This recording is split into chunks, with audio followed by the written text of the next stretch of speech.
Hello. Welcome to our series Grammar Challenge for Livermore Aesthetic English Language Center. My name is Hoa. I'm very happy to meet all of you in this video. Rồi, cô xin chào mừng tất cả tụi con đến với chuỗi series Grammar Challenge cho các học viên Livermore tại Trung tâm Anh ngữ Gia Việt. Tôi tên là Hoa. Hôm nay cô rất là vui khi được gặp tụi con trong video lần này. But now let me introduce something about myself. Okay, my name is Hoa, you know, right? I work at Slavic English Language Center, and I love books, so I read them every evening. I sometimes hang out with my best friend on weekends. She works as a banker. She doesn't like reading, but she often watches TV in her free time. She's never late. We don't often meet each other, but we always have a lot of fun when we spend time together. How about you? What do you usually do in your spare time? That's all from my introduction. Rồi, đó là một đoạn giới thiệu ngắn về bản thân cô. Now I have a question for you. What tense did I use to talk about myself? Rồi, cô đã sử dụng thì gì để giới thiệu về mình này? Yes, that's right. It's present simple. Okay, it's also the topic of our video today. First, I would like to share with you the verbs for the positive statements. Look at the example. I work at Slavic English Language Center, right? Rồi, đầu tiên cô sẽ giới thiệu về công thức cấu trúc của câu khẳng định. Okay. Như ví dụ nè, thì con thấy I là chủ ngữ đúng nè, work là động từ. Thì đối với những câu mà chủ ngữ là I, you, we, they, you should use bare infinitive verbs. Thì con sẽ dùng động từ nguyên mẫu, được chưa này? And then, she works as a banker. She often watches TV in her free time. Tuy nhiên, đối với những câu mà chủ ngữ là he, she, it, thì con sẽ phải thêm s hoặc là es vào trong động từ. Được chưa? Like works or watches. Okay. But when do you add s or es into the verbs? Okay, don't worry. I will tell you right now. Take a look. For the verbs go together with the third person singular, like he, she, it. Okay. Đối với những động từ sẽ đi với đại từ nhân xưng ngôi thứ ba, số ít giống như là gì? He, she hoặc là it. Most of the verbs you should add s. Đối với hầu hết các động từ đó tụi con sẽ thêm s. For example, she eats or he reads. Okay.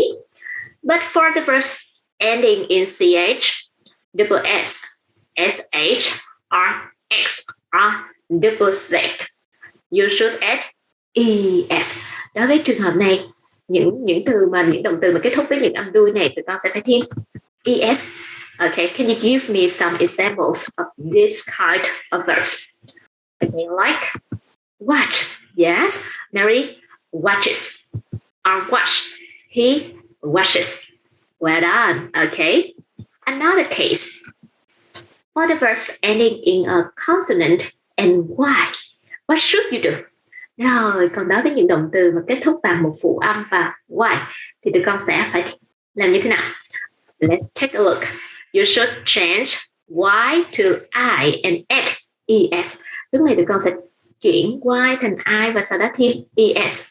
Ví dụ, for example, he studies, right?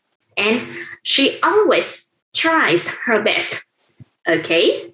But there are some special verbs. Tuy nhiên vẫn còn một số động từ khá là đặc biệt. Okay, like health. You should use his, alright? Like she has a cat. And goes. He goes to school at 7 a.m. Does, like Tom does his homework after school. Okay, that's for the positive statement. How about the negative verbs? Rồi, còn đó với thể phủ định thì như thế nào? Let's take a look. We don't often meet each other, right? Đối với những câu mà chủ ngữ là I, you, we, they, you should use don't before their infinitive verbs. Tụi con sẽ mượn trợ động từ don't và sử dụng trước động từ nguyên mẫu. Okay. But she doesn't like reading. Còn đối với những chủ ngữ như he, she, it thì như thế nào này? Yes, you should use doesn't before the verbs. Tụi con sẽ dùng doesn't trước động từ nguyên mẫu. Okay. And how about the question? How do you make the questions in present simple? Okay, look the first question I asked you at the beginning. What do you usually do in your spare time? Okay. Rồi, trong trường hợp này chủ ngữ sẽ thuộc nhóm là gì? I, you, we, they. What should you do? You should use do or don't before the subjects. Được chưa? Thì con sẽ mượn do và don't đặt trước chủ ngữ. Và sau đó sẽ là động từ nguyên mẫu. Okay. But for he, she, it, you should use does or doesn't. Okay.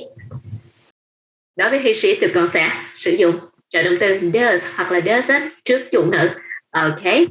These are for the yes no questions. Rồi, đây là mẫu câu cho câu hỏi yes no. Vậy thì đối với những câu hỏi có từ để hỏi thì như thế nào?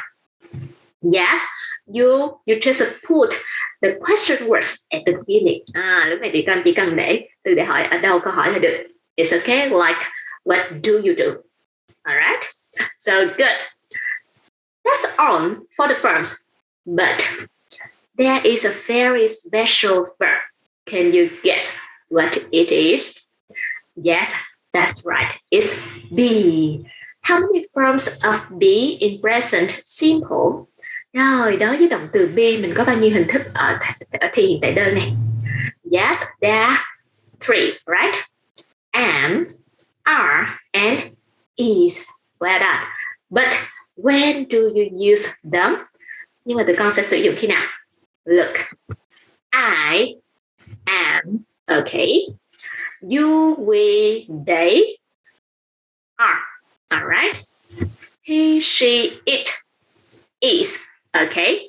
Or you can use the short forms like am, your, we're, their, his, she's, or its. Okay. Wow. How about the negative statements? Còn đối với câu phủ định thì như thế nào? It's very simple. You should put not after be. Chỉ cần đặt not sau động từ to be. Or you can use the short forms am not, aren't, or isn't. Okay. How about the question? Yes, you should move be before the subject. Like, am I? Am I friendly? Sure, I'm very friendly, right? Or are you? Are you a student? Okay. Or is he a doctor? Like this. Okay, well done. Okay, that's all for the verbs. Now I have some challenges for you. Take a look, please. Can you choose the correct form of the verbs? The first one. Jay always blah, blah, blah for his exams. A, study with S. B, studies with IES. And C, study. What do you think? Is it A? No, right? Do you remember? D is a consonant, right? Rồi, tụi con còn nhớ không nè? D là phụ âm đúng không nè? Thì lúc này Y phải chuyển thành I, sau đó thêm ES. Nên câu trả lời đúng phải là yes, that's right. B is the correct answer. Well done. The next one. Tom blah blah blah shopping with his friends. A, don't go. B, don't goes. C, doesn't go. What is the correct answer? What do you say? Yes, certainly. C, right? Well done. Very good. And the last one. Can you choose the correct question for the answer? He works in a hospital. A, where do he works? B, where he works. And C, where does he work? What do you think? Yes, congratulations. C is the correct answer. Well done. All right.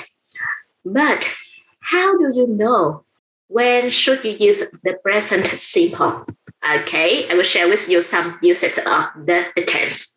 The first one, when you talk about the habits or routines, like I read books every evening. Rồi, trường hợp đầu tiên mà tụi con phải sử dụng thiền tại đơn đó là gì? Khi tụi con nói về một cái thói quen hoặc là một cái hoạt động nào đó được lặp đi lặp lại. Ví dụ, cô đọc sách mỗi buổi tối, right?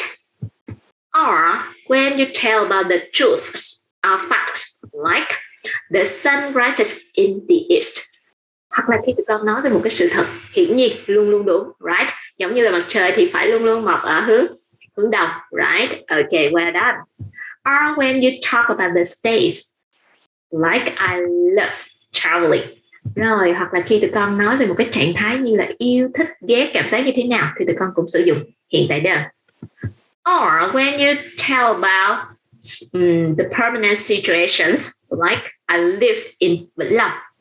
Hoặc là tụi con nói về một cái sự việc mà mang tính chất ổn định, bền vững, lâu dài, không thay đổi. Ví dụ như cô sống ở Vĩnh Long. Trước đây cô cũng sống ở Vĩnh Long, bây giờ cô vẫn sống ở Vĩnh Long và tương lai cô cũng không có ý định thay đổi. It's okay, right? Like this. Or when you tell about the timetables or schedules, like my class starts at 7:30. Rồi, hoặc là tụi con nói về một cái hoạt động đã theo thời gian biểu hoặc là có lịch trình lặp đi lặp lại rồi thì tụi con cũng sử dụng thi hiện tại đơn. Okay. But when you have some tasks or some tests, how do you know? How do you know, how you recognize what sentence you should use the present simple? Okay, I will give you some hints or signals. The first one, when you see the adverbs of frequency. Rồi, khi tụi con làm bài tập hoặc là làm bài thi thì tụi con gặp những cái trạng từ như là chỉ tần suất, ví dụ như là gì? Always, usually, often, sometimes, rarely, hoặc là never. Okay, you should use the present simple. Tụi con phải sử dụng thì hiện tại đơn, đúng không này? But where are they in the sentence? Nhưng mà các từ này nằm ở đâu trong câu? Okay, let's take the examples. He is always on time. I often play football at the weekend. Rồi, theo ví dụ thì như thế nào? Các trạng từ chỉ tần suất sẽ đứng sau động từ to be và đứng trước động từ thường. It's okay. Or another signal. Rồi, còn một dấu hiệu nữa là gì? When you see the phrases like every Monday, every week, each Monday, each week, or once, twice a week, once, twice a month, something like this. Like I play football twice a week. Okay. Hoặc là tụi con nhìn những cái cụm từ như thế này ha, thì tụi con cũng sẽ sử dụng thì hiện tại đơn. It's okay. Okay, to practice more, I have some quizzes for you. Let's take a look. Can you find the mistake and correct it in the following sentence? My sister and I are not scared of dogs. What's wrong? Okay, sure, I am. It's not correct. Why? Because there are two people, right? My sister and I.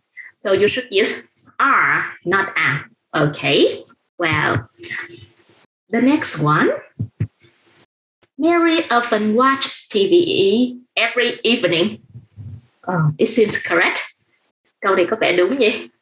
But, sorry, you cannot use watch. Watch, you should add es. So, Mary often watches. Okay, well done. And the last one. He always is on time. Okay. Trong câu này thì lỗi ở đâu này? Yes, you cannot use always is, but you should say he is always on time. It's okay? Very good job. Okay. That's all what I would like to share with you in this video. Rồi, đó là tất cả những nội dung cô muốn chia sẻ với tụi con trong video này. Và sau đây sẽ có một số bài tập nho nhỏ để tụi con thực hành thêm. Tụi con có thể click vào đường link sau video để thực hành nhé. Okay, that's all. Thank you very much for your attention and see you in the next video. Okay, see you next time.